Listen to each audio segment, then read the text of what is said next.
semana eu participei de um evento e decidi vir aqui fofocar uma coisinha com vocês.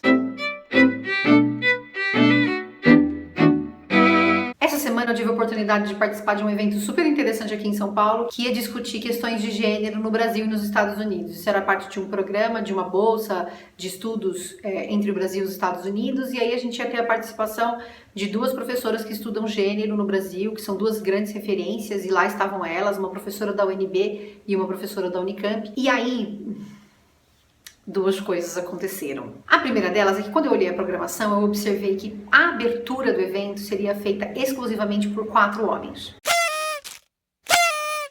Vou deixar aí pra você essa reflexão. Mentira, não vou deixar pra vocês a reflexão, porque eu não vou existir, eu vou falar coisinha aqui pra você. Por que não era um mix de pessoas? Só homens fizeram a abertura? Porque essas 4 pessoas que estavam lá falando são 4 pessoas que estão em instâncias de poder dentro de instituições de pesquisa ou de órgãos governamentais. E, evidentemente, o volume de homens que fazem parte desses cargos de poder é muito grande, as mulheres não estão lá ainda, então não é nada curioso que só esses homens estejam fazendo a abertura, embora seja absolutamente absurdo que você tenha um evento que vai discutir gênero e só homens estejam ali. Não é possível que ninguém veja isso, que você tem lá 4 homens sentados discorrendo sobre como essas mulheres estão mudando o país, quando na verdade não está mudando nada, porque tá tudo lá, os homens determinando um pouco como é que as coisas acontecem, esse mesmo olhar, esse mesmo discurso e essa mesma fala.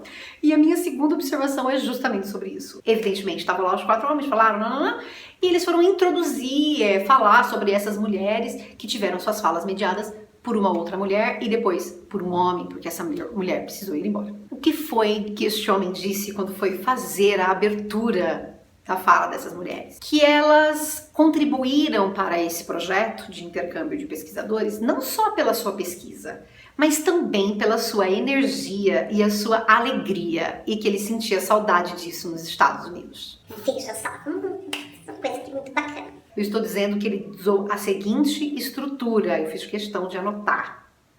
Não só com a pesquisa, como também com a sua alegria. Isso não só tira o foco do que era importante para o evento, como também mostra como a linguagem, já disse pra você, sempre tem um papel tão importante nisso. Porque foi através do uso dessa construção, não só isso, mas também isso, que ele tirou o foco central, que era falar sobre a pesquisa dessas mulheres, para destacar também o como elas eram alegres e encantadoras. É importante de observar como é que esses recortes atuam todos juntos. Quando você tem esses homens nessas instâncias de decisão e que, ao pensar o papel da mulher e, na verdade, externar o papel da mulher num determinado trabalho, eles ainda precisam reforçar que não é só a pesquisa, que não é a competência, mas é uma alegria, é como se a mulher continuasse funcionando de alguma maneira como esse abajur na sala, tá entendendo? Esse abajur na sala. E o propósito de fazer pesquisas de discussão de gênero é justamente trazer à baila a ideia de que as mulheres não estão ali para ser abajures, que elas sim estão ali produzindo conhecimento relevante e, nesse caso específico, um conhecimento direcionado justamente a uma reflexão sobre igualdade de gênero, equidade de gênero e o papel da mulher na sociedade contemporânea ou antiga, ou então como o papel da mulher na sociedade contemporânea se firmou a partir de como era antigamente. E eu queria que você observasse o quantas vezes a gente faz isso com homem. Quantas vezes? Quando você vai fazer um recorte que é profissional, você destaca características que são pessoais e fofas. E eu tô dizendo isso aqui porque esse senhor fez isso 2 vezes, não foi uma vez só. Ele fez isso no começo da fala dele, ele fez isso no final da fala dele. Ele poderia ter feito uma outra coisa. Ter feito uma liçãozinha de casa, ter olhado quais foram os estudos muito rapidamente, porque eu cheguei em casa e fiz isso e li um artigo ótimo de uma das professoras, inclusive, assim que eu cheguei na minha casa. Ele poderia ter feito isso também. E então ele poderia ter destacado quais foram os elementos fundamentais da pesquisa dessas 2 professoras e enriquecedores para a relação entre o Brasil e os Estados Unidos nesses temas que estavam sendo debatidos ali. Olha só, te ajudei agora.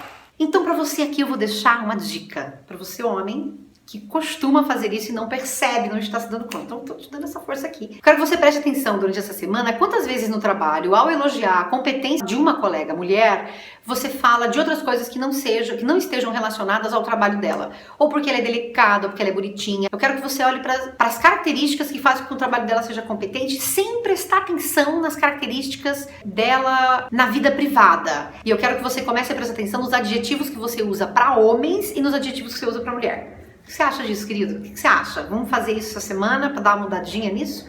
Porque você que está aí nas instâncias superiores, muito provavelmente faz uso desse recorte. Esse recorte tem determinado e muito a maneira como a mulher é representada na sociedade, é entendida na sociedade e é respeitada, e no caso, pouco respeitada na nossa sociedade. Então, gente, beijo de domingo pra você, tá? Pra você que está precisando nisso. Então, tá.